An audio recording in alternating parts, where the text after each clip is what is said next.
President of Nigeria Labour Congress, Joe Ajaero, on Monday, 1st May, called for general review of civil servants' salaries in order to narrow the gap of salary structure of other civil servants, emoluments and those in other segments of the public service, as well as extension of retirement age from 60 years to 65 years. He said that the extension of years of federal civil servants should cut across, as being done in other sectors of the public service in the country.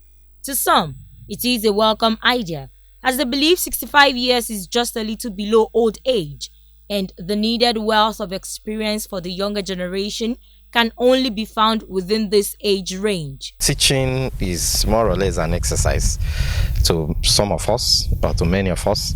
So at 65, we are still very young, agile, even very sound in mind. So we are good to go. Even at 65, some of the teachers still have their words in the tertiary institution where they still need them to support them financially to complete their education. According to them, retirees contributed their quota, saying it is a way of reducing the expenses of government on pensions. If you continue to pay so many people pension from 54 and they live till 80, that's a lot of expenditure. And I think I will talk for the government. I think the government should increase it to 65, and anybody that cannot cope to 65 can resign or retire and voluntarily go home. Just like two sides of a coin, some respondents questioned the productivity of a 60-year-old worker still in service. Someone that is 60 years of age cannot add value to the system any longer because of the age. You cannot compare judges and lecturers with core public servants, because as a core public servant, you report at your table of schedule at a particular time.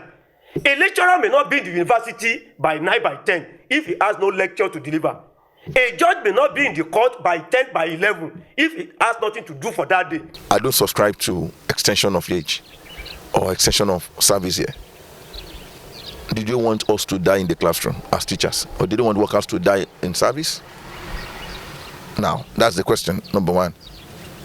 What are we still looking for after 60 years in service? When do we have time to take care of our family?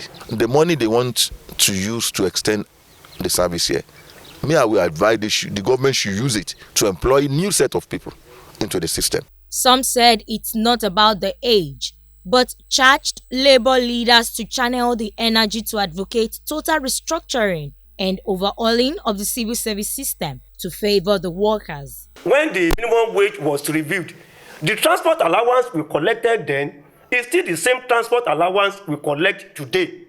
But look at the cost of a liter of petrol in 2019 compared to the present time. That means allowances should be reviewed annually, if not the minimum wage. If all these conditions are well packaged and the civil service is well, structured, it will compete favorably with the private sector.